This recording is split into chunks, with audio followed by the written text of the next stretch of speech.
sana duro Muhammadu ati nawarums kadubati daeti siabdade badagawo mina hiriyante kabenya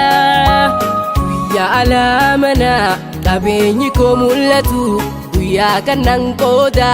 nararkatu beitu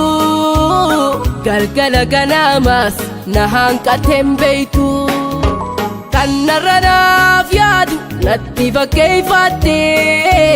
arrata gochanis buaganna sente